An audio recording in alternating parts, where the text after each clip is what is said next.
What is an interesting historical fact that barely anyone knows? The German wall wasn't just a simple wall. It was a double wall, with a death strip in the middle. The strip had tank traps, mines, regular border patrols, tripwire that shoots flares for the guards to see, color-coded to know how far they have come already, guard dogs, Stalin's lawn and plowed ground, to see footprints on it. The border aside from the Berlin one was also outlawed to come near in a 5-kilometer radius around it, and had added tripwired shotguns that would shoot you if you touch it. The border used also more than 100,000 soldiers to maintain.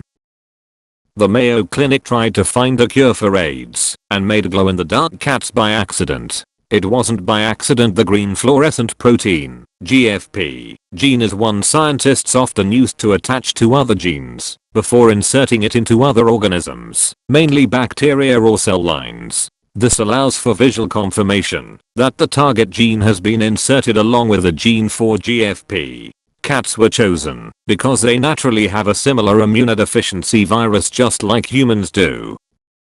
During WWII, American soldiers who had no middle names were given the initials NMN, no middle name, between their first and last names on any identification papers. This practice wasn't started until halfway through the war though. The Germans noticed this, didn't know what NMN stood for, assumed it was part of a new identification system, and started putting it beside the middle name on all fake IDs. Thus, if an American showed papers claiming he was John NMN Charles Smith, it was obvious that he was a spy. Another German mistake was training their American spies with British English. If an American soldier with an American accent asked for petrol for his Jeep, it was a dead giveaway that he was German.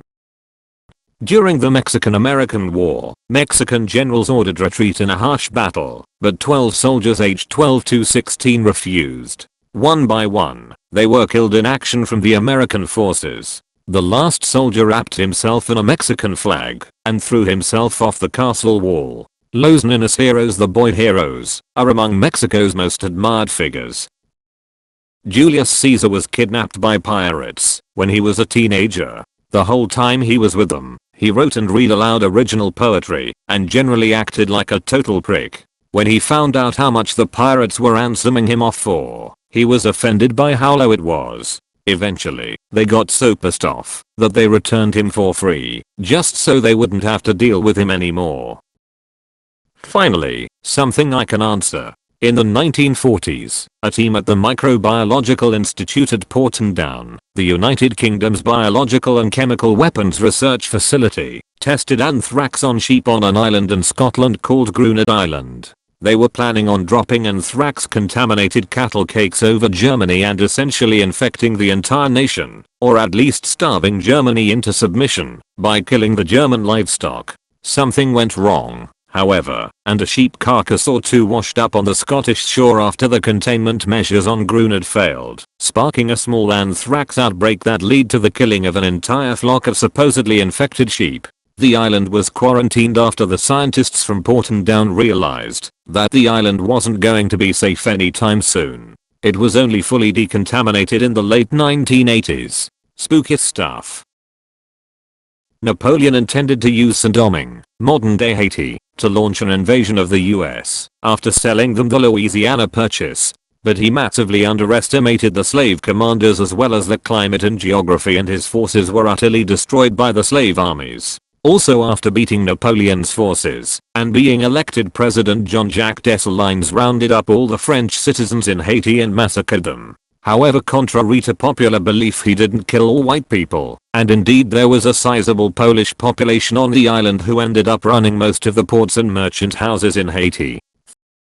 The 1904 Olympic men's marathon, 32 men competed, only 14 finished. Heat index had the temperature up to 135 degrees F and only one water station for the whole length, because the organizer was doing an unmentioned study on purposeful dehydration.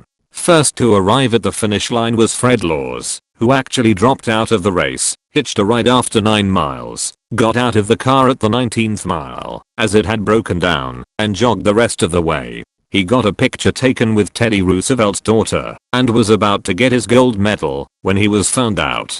Thomas Hicks was the actual winner, but was considered to have been aided in ways that were forbidden later. These measures include regular doses of rat poison mixed with brandy to keep him from stopping mid-run. This caused him to become delirious, and he began hallucinating after the first dose, as well as being literally carried over the finish line by his support team, his legs flailing in the air, as though he were running. William Garsha was found lying alongside the road, having breathed too much of the dust kicked up by race officials' cars, and nearly died from it. Anderin Carvajal, a Cuban postman, joined the race at the last second after hitchhiking to St. Louis, having lost all his money in New Orleans. Since all he had were his work clothes, he cut the legs off his pants so as to have a pair of shorts to compete in.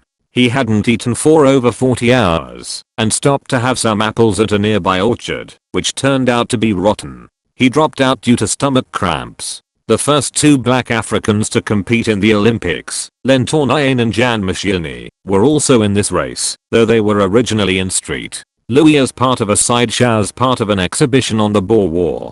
Yamasini finished 12th and Tournaine finished 9th, though it's believed Tournaine would have finished earlier were it not for a pack of aggressive dogs chasing him nearly a mile off course. One time North and South Korea almost restarted the war over a poplar tree being trimmed in the JSA. Led to this badass standoff where the South and Americans sent in a shitload of military and ended up cutting down the whole tree. Operation Paul Bunyan. It wasn't just because they trimmed the tree, though. 2 American soldiers were killed while doing it, which is where the hostilities started. Fun fact, the current president of South Korea was one of the soldiers involved in the operation. Peru declared war to Germany and Japan a few months before WWII ended. They did it only because that would allow them to be admitted as a founder member of the UN. A lot of countries did that, that is Turkey, March 45. One of the survivors of the sinking of Titanic, Violet Jessop, also survived the bombing of its sister ship Britannic and the ramming of its other sister ship Olympic. She's the only survivor of a disaster on all 3 Olympic-class ocean liners. She lived to be 83. She was the real unsinkable.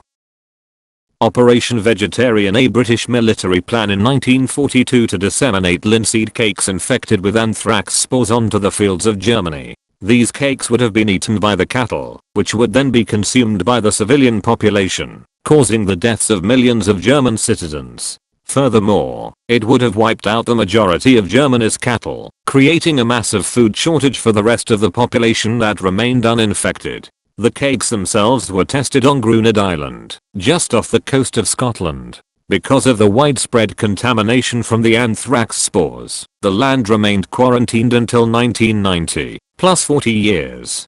Don't forget about how America planned to bomb Japan with bats or Germany with potato beetles. Germany was so worried about potato beetle bombs that they prepared by bombing themselves with potato beetles and making their troops practice picking them up.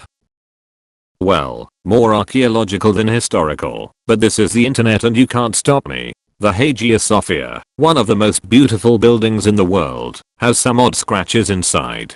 For hundreds of years, no one knew what they were, so they left them. It was eventually discovered that they are Futhark runes. Some Norseman far from home, possibly a member of the Varangian Guard, left a message for us, successfully screaming it across 1,000 years by carving it into the one building he knew would never be knocked down.